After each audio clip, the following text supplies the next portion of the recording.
Ilustríssimos irmãos, professores, alunos da Escola Bíblica Dominical, amantes do estudo das Escrituras Sagradas, que a graça e a paz de nosso Senhor e Salvador Jesus Cristo seja com todos vós. Que alegria podermos voltar com mais um estudo dentro do livro de Jó. Estamos estudando sobre a fragilidade humana e a soberania divina, lições do sofrimento e da restauração de Jó.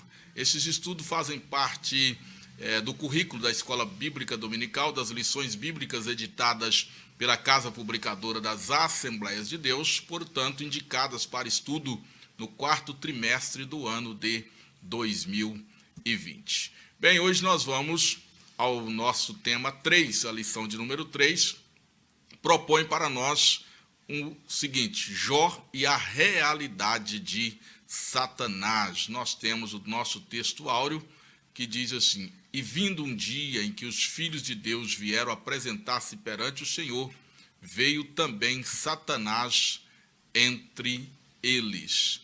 A nossa verdade prática diz, segundo as Escrituras, Satanás é um ser real, portador de personalidade, e só o venceremos com as armas espirituais. Nós temos como objetivo nesta lição ensinar, meus queridos irmãos, que Satanás ele é um ser criado. Satanás é um ser criado. Ele é poderoso, porém não é todo poderoso, ou seja, não tem o atributo de onipotência. E, consequentemente, seus atos estão também submetidos à soberania de Deus. Nós vamos perceber, de forma introdutória, que o livro de Jó, ele não se ocupa da explicação da origem de Satanás, como a própria Bíblia não explica a origem de Deus. Ela começa falando de Deus. E da mesma forma que ela começa falando de Deus, nós vamos encontrar também esse ser chamado Satanás já aparecendo na forma de serpente, uma angelofania, podemos dizer assim, uma materialização de um ser espiritual, de um anjo chamado, mais tarde chamado de Satanás, e a Bíblia vai mostrar o aparecimento dele ali no Éden, e de lá para cá nós vamos ver aí Satanás atuando de várias maneiras. Então, portanto, esse livro de Jó, como toda a Bíblia, vai revelar que Satanás é um ser real. Nós vamos perceber que ele não é apenas uma força, não é aquela ideia de outras seitas e outros ensinos filosóficos que é uma luta do bem contra o mal. Não, existe um ser real chamado Satanás ou diabo, e nós devemos compreender isso. Não é como alguns querem ensinar, que seria apenas uma força de expressão, ou que Satanás representaria o mal e Deus representaria o bem. Assim como Deus é pessoa, Deus é pessoal, Satanás também é pessoal. E nós vamos perceber no livro de Jó que esse ser ele tem atributos pessoais e tem também participação nos eventos humanos. Por exemplo, o próprio Jó teve todo o seu sofrimento que passa a ocorrer a partir de uma proposta de Satanás. Isso foi uma ação, e por que não dizer uma atuação maligna proposta por esse ser chamado Satanás. Então o livro de Jó ele vai nos mostrar como Satanás pode interferir na vida humana. E a partir da descrição das obras de Satanás no livro de Jó, nós também iremos procurar compreender algumas questões relativas à sua existência. Primeiro desafio para nós é compreender a natureza de Satanás a partir do livro de Jó. Jó capítulo 1, versículo 6 diz assim: e vindo um dia em que os filhos de Deus vieram apresentar-se perante o Senhor, veio também Satanás entre eles.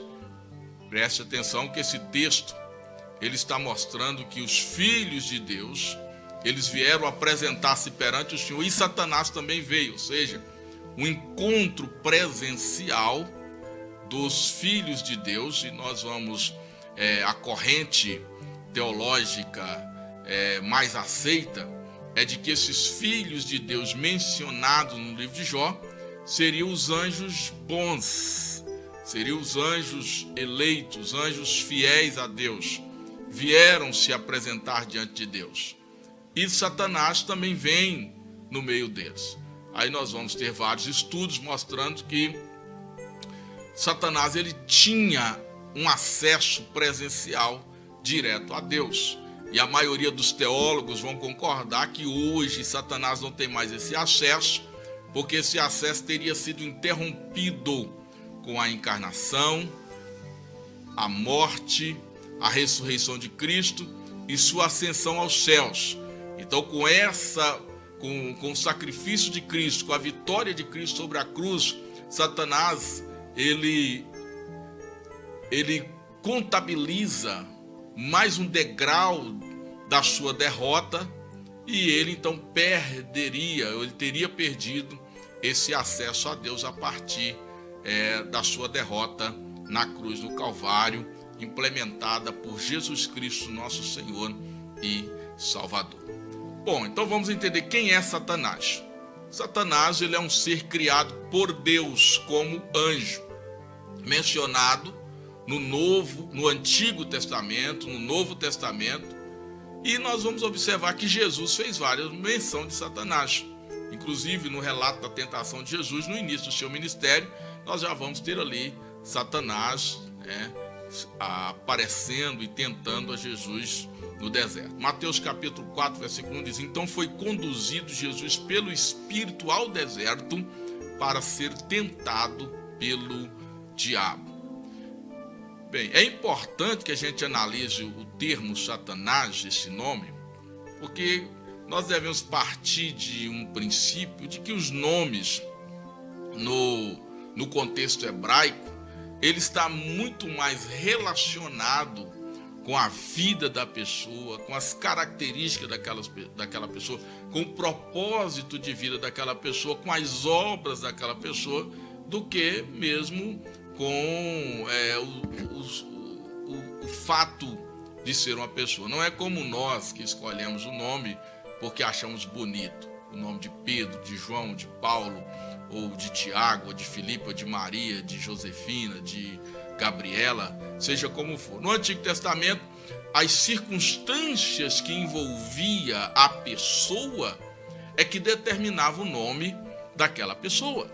Então, quando pegamos a palavra Satã no hebraico, em alguns textos do Antigo Testamento, o significado dessa palavra é adversário. Então, a tradução mais apropriada para a palavra Satã, que mais tarde no português vai passar a ser Satanás, é adversário. Significa aquele que opõe, aquele que serve de obstáculo no caminho.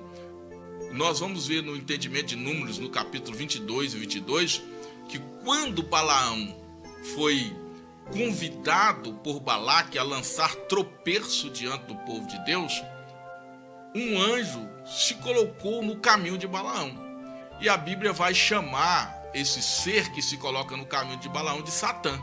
Por quê? Essa palavra vai significar adversário, vai significar aquele que se opõe, aquele que é um obstáculo no caminho de alguém.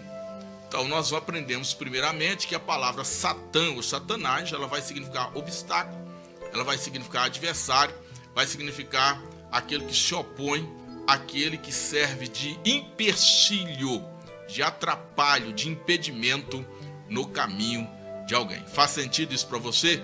É muito maravilhoso pensar nisso, porque essa compreensão ela é importante para que nós entendamos o propósito desse ser que nós o conhecemos por Satanás. A Septuaginta ela vai traduzir o termo Satã por diabolos, que vai significar enganador.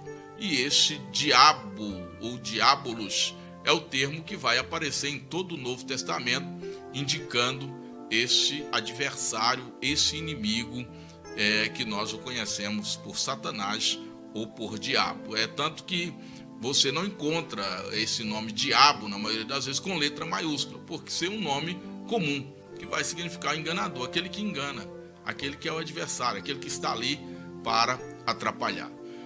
Quanto, queridos, à natureza de Satanás, nós vamos compreender que Satanás ele é um ser espiritual, isto é, ele não possui corpo, não possui forma humana, ele também não está limitado às leis físicas ou às leis naturais. Ele é um ser da mesma categoria dos anjos. Então, quando o Senhor pergunta a Satanás de onde vem, ele vem de rodear a terra e de passear por ela. E é exatamente por ser esse ser espiritual, não limitado à matéria, ao corpo físico, que ele tem a capacidade de rodear a terra, de passear por ela. Os anjos, nós sabemos que eles não possuem dimensão física, natural, mas eles possuem dimensão sobrenatural. Eles não são onipresentes, mas eles se locomovem com uma rapidez inconcebível. Então não estão limitados, não têm as limitações que nós temos. Outra coisa que nós precisamos entender é que Satanás ele é um ser criado. Satanás ele é uma criatura.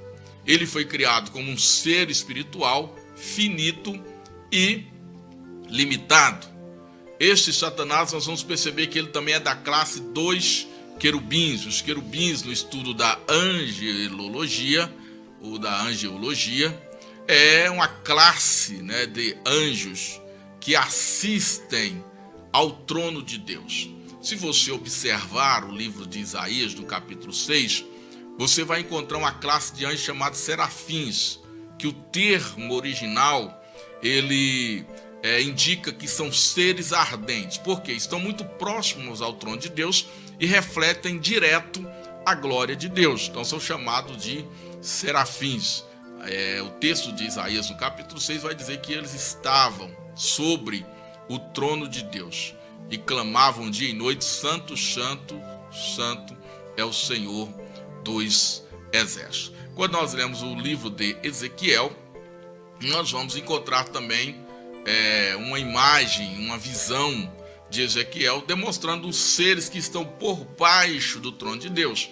Ele vai vê-los numa forma de rodas, com muitos olhos e também com rostos, de homens e com rosto de animal. Tá? 4 rostos, indicando ali uma capacidade de locomoção, de movimento e um determinado poder sobre a vida desses seres. E esses seres são identificados como querubins. Lá no livro de Apocalipse também seriam identificados como querubins. Os querubins são entendidos como guardiões da glória de Deus.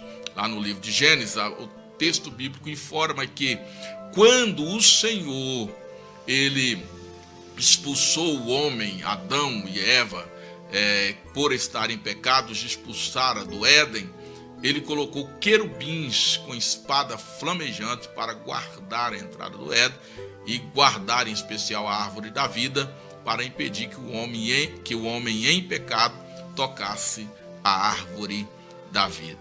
Bem, Satanás é um ser criado também como primeiro em grau entre todas as criaturas. Ele era uma espécie de arcanjo, de querubim-chefe. E hoje ele é o líder dos anjos caídos. Tá? Entendam que, por ser um ser criado, Satanás não é eterno, nem autoexistente. Em hipótese alguma, Satanás é igual a Deus. Satanás também não pode ser o adversário, o inimigo de Deus, como alguns ensinam. Satanás é o inimigo de Deus. Deus não tem inimigos à sua altura, porque ele é Deus. O dia que ele tiver inimigo ou inimigos, a altura dele deixa de ser Deus. Se ele é onipotente, ele tem todo o poder, como ele teria inimigos? Satanás, ele é sim adversário do homem. Adversário do homem.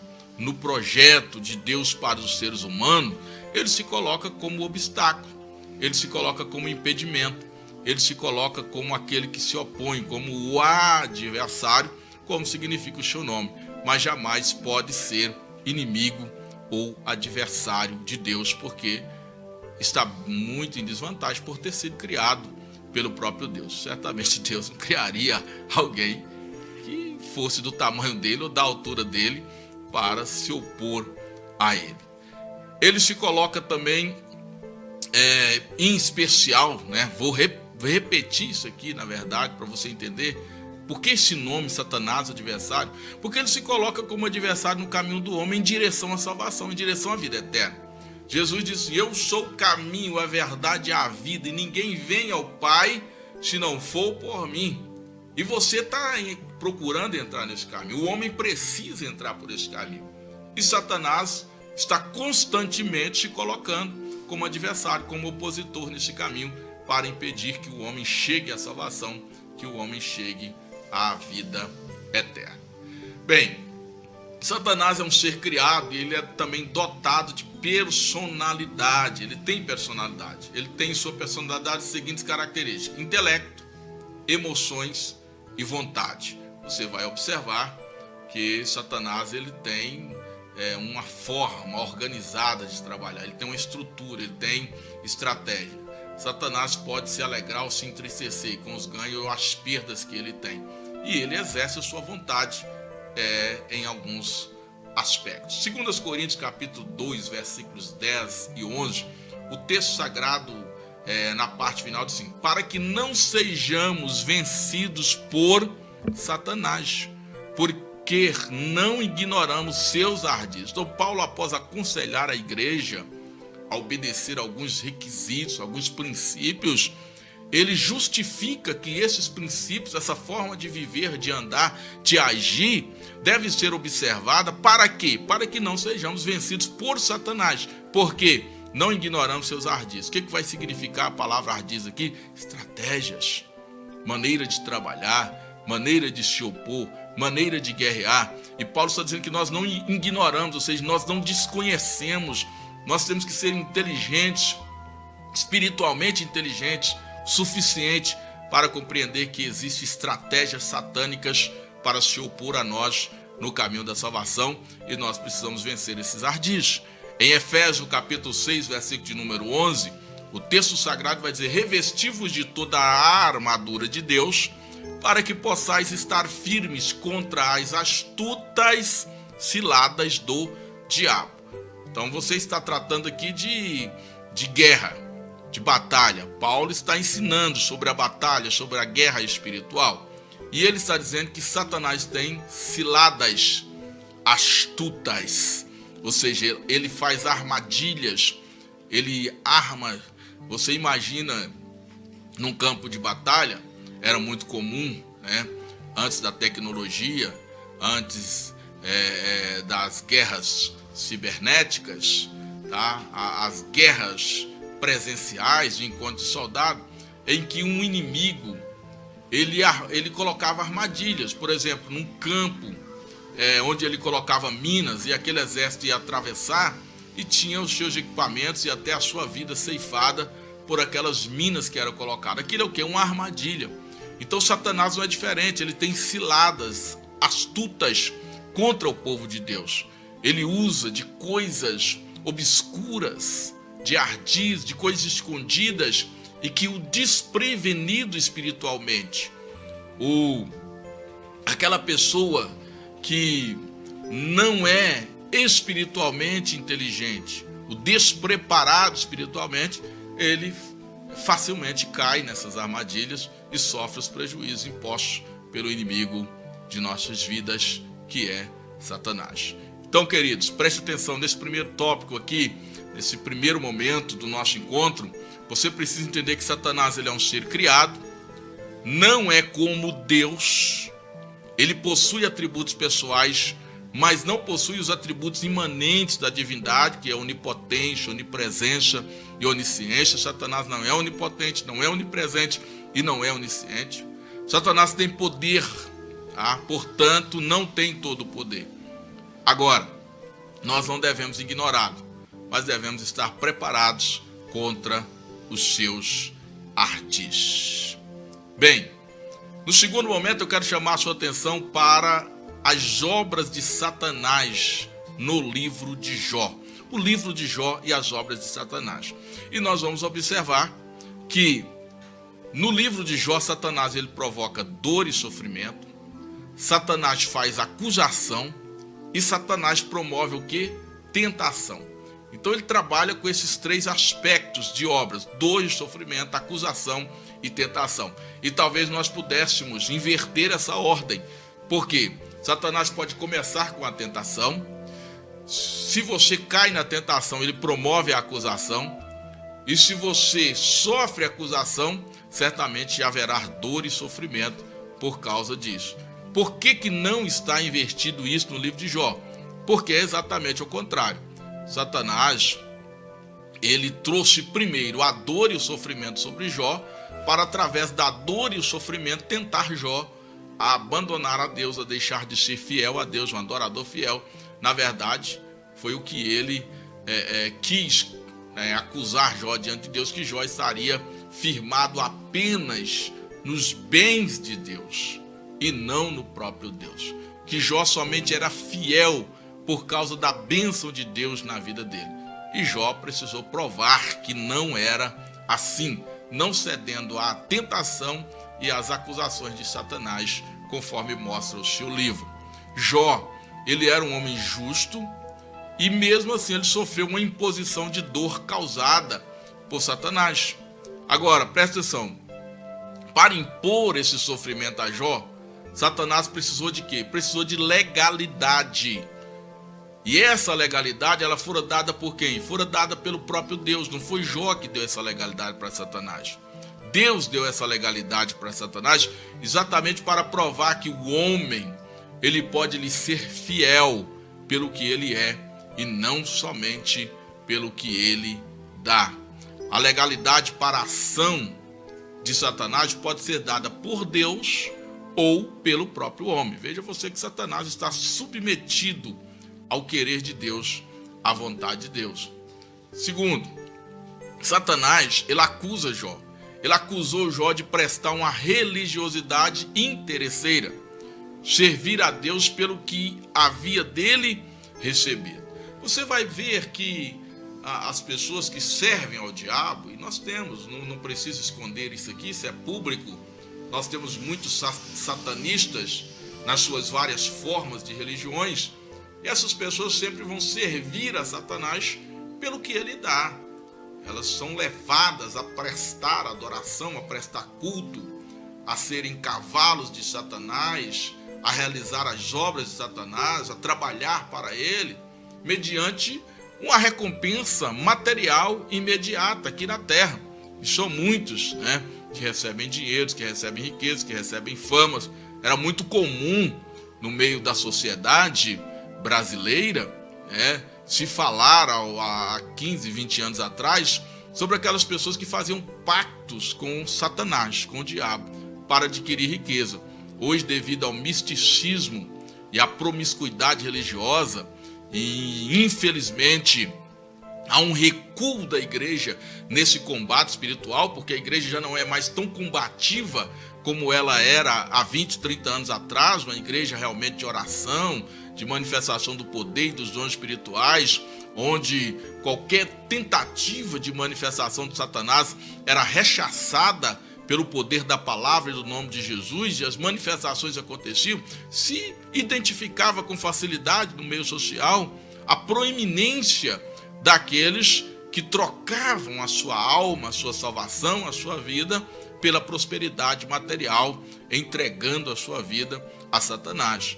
E é exatamente aí que Satanás também propõe diante de Deus, acusa Jó diante de Deus, que Jó prestaria a Deus uma adoração interesseira, que ele só estava servindo a Deus porque Deus o havia abençoado. Eu já disse aqui no ensino anterior que, na verdade, o que nós aprendemos com Jó, pelo que ele passou, pela forma que comportou, pelo próprio testemunho que Deus dá de Jó e pelo final do seu livro, do seu sofrimento, de como Deus o restaura, que Jó não era fiel a Deus por ser abençoado, mas Jó era abençoado porque era fiel a Deus, porque era fiel ao Senhor. Em Apocalipse, capítulo 12, versículo de número 10, a Bíblia diz assim: porque já o acusador de nossos irmãos é derrubado, o qual diante de nosso Deus os acusava dia e noite. Então nós vemos aqui numa visão apocalíptica, né? João ali na ilha de Patmos, escrevendo o Apocalipse, ele tem essa visão de que num dado momento há um clamor, né, de que Satanás está sendo retirado de acusar diante de Deus os servos do Senhor, os servos de Deus. Agora, preste atenção, o fato de estarmos num corpo de pecado dá a Satanás a liberdade de nos acusar. Estamos numa guerra constante contra o pecado e sempre pecamos. O apóstolo escrevendo, se dissermos que não temos pecado, seu apóstolo João, se dissermos que não temos pecado, enganamos-nos a nós mesmos e não há verdade em nós. Se confessarmos os nossos pecados, ele é fiel e justo para nos perdoar os pecados e nos purificar de toda injustiça. 1 João capítulo 1, versículos 8 e 9. Em 1 João 2,1 ele escreve assim: meus filhinhos, estas coisas vos escrevo para que não pequeis. Mas se alguém pecar, temos um advogado para com o Pai, Jesus Cristo, o justo. Então Satanás, ele nos acusa pela natureza decaída que está em nós. E por isso, o próprio Senhor já nos deu aqui as ferramentas jurídicas espirituais para nos livrar dessas acusações. Você observa aqui que há um trato jurídico, ou seja, alguém que peca, alguém que infringe uma lei, alguém que infringe normas e aparentemente poderia ser condenado. Mas a Bíblia coloca Jesus como nosso advogado e coloca o livre acesso à justiça de Deus através de Jesus. Então Satanás sempre vai tentar nos acusar. Mas nós temos um advogado junto ao Pai, isto é, aqueles que já estão em Cristo, aqueles que já receberam Jesus como Salvador. Não quer dizer que nós estamos num estado de perfeição. Nós entendemos que a salvação, ela se processa em 3 tempos. Nós fomos salvos dos nossos pecados. Nós estamos sendo salvos dos nossos pecados que praticamos no dia a dia. E nós seremos salvos do corpo de pecado. Então nós estamos aqui vivendo, recebemos a regeneração, o novo nascimento, estamos sendo transformados de glória em glória, há em nós a semente incorruptível, mas nós pecamos. Agora, quando pecamos, temos um advogado junto ao Pai e precisamos recorrer à justiça de Deus. Agora, enquanto isso não acontece, ou para que isso não aconteça, Satanás procura acusar. E aí talvez muita gente, até crente, pessoas que se dizem servas do Senhor, pessoas que participam da igreja do Senhor, por não ter esse conhecimento da palavra de Deus, vivem submetidas à acusação de Satanás, vivem com medo, vivem deprimidas, vivem com a sua alma carregada, pesada, manchada, porque não acessa a justiça de Deus por essas ferramentas que temos dispostas, claras, evidentes, mostradas a nós pela palavra do Senhor, nosso Deus. Romanos, no capítulo 8, no versículo 1, o apóstolo Paulo ensina-nos assim: portanto, agora, nenhuma condenação há para os que estão em Cristo Jesus, que não anda segundo a carne, mas segundo o Espírito. Veja você que a condenação ou a absolvição, ela é a última fase do processo. Condena-se na sentença. Mas antes da condenação, antes da sentença, pode haver a acusação, certo?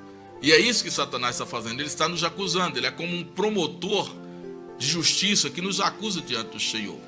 Jesus é o nosso advogado que vai nos defender diante do Pai. E o Pai, justo juiz, já determinou qual é a sentença daqueles que têm Jesus como advogado. Porque Jesus não apenas nos defende pela lei, mas ele é a própria lei. E ele se entregou por nós e deu a sua vida por nós na cruz do Calvário. E a única exigência para a nossa salvação é recebê-lo como Senhor e Salvador de nossas vidas. Bem, a outra obra de Satanás é a tentação. A tentação, ela é uma ferramenta por meio da qual Satanás busca legalidade na nossa vida. Através da tentação, ele nos seduz. Ao nos seduzir, ele nos induz a fazer a sua vontade ou fazer aquilo que contraria a vontade de Deus, que nos coloca em pecado diante de Deus. Essa tentação, meus amados irmãos, ela pode ocorrer nas formas e nos lugares mais improváveis. É por isso que a gente precisa ter cuidado com os ardis, com as astutas ciladas do diabo. Veja você que eu vou tomar um exemplo bem simples de muitas pregações na igreja. Atos capítulo 5, versículo 3. Disse então Pedro: Ananias, por que encheu Satanás o teu coração para que mentisses ao Espírito Santo e retivesses parte do preço da herdade? Olha, você vê. Você acha que Satanás pode tentar você na entrega do seu dízimo, na entrega da sua oferta, e você vai entregar um dízimo, você vai entregar uma oferta e corre o risco de mentir ao Senhor, de mentir a Deus? Foi o que aconteceu com Ananias. Ananias tinha liberdade de dar quanto ele quisesse ali na obra do Senhor, mas porque Barnabé havia dado tudo, outros irmãos haviam dado as suas herdades completamente, inteiramente, Ananias queria ficar na mesma lista deles, queria aparecer ali como se fosse tão piedoso quanto os outros, não queria ficar por baixo, mas não tinha fé para entregar tudo. Então, o que ele diz? Vendeu, mas vamos vender por 100 e vamos dizer que vendemos apenas por 50. Isso lhe veio ao coração. E o apóstolo Pedro está nos ensinando que Satanás foi quem tentou Ananias a fazer isso, foi quem encheu o coração dele, foi quem provocou esse desejo no coração dele. E o desejo que foi provocado foi a inveja dos outros irmãos, porque o que era dele, ele poderia dar ou não, e Pedro ensinou isso. Se você retivesse, não seria teu. Se você não quisesse dar nada, não tinha problema, você não é obrigado a contribuir, a dar, você contribui se quiser, mas você não pode mentir. Satanás encheu o seu coração e você mentiu. E isso custou a vida de Ananias e custou a vida de Safira, porque o salário do pecado é a morte. E a morte pode acontecer, lenta, por muito tempo, a pessoa ir morrendo, mas ela pode também ser repentina. O juízo de Deus é singular e Deus trata com cada pessoa do jeito e da maneira que Ele quer. Então Satanás, ele tenta, ele acusa, e achando legalidade, ele provoca dor e sofrimento. Presta atenção nisso. Primeiro ele tenta, ele acusa, e se ele achar legalidade, ele vai provocar dor e sofrimento. É por isso, meu irmão, minha irmã, que nós precisamos de atenção máxima para identificarmos seus ardis e dele nós nos livrarmos. Não podemos ceder às tentações de nosso inimigo, que é Satanás.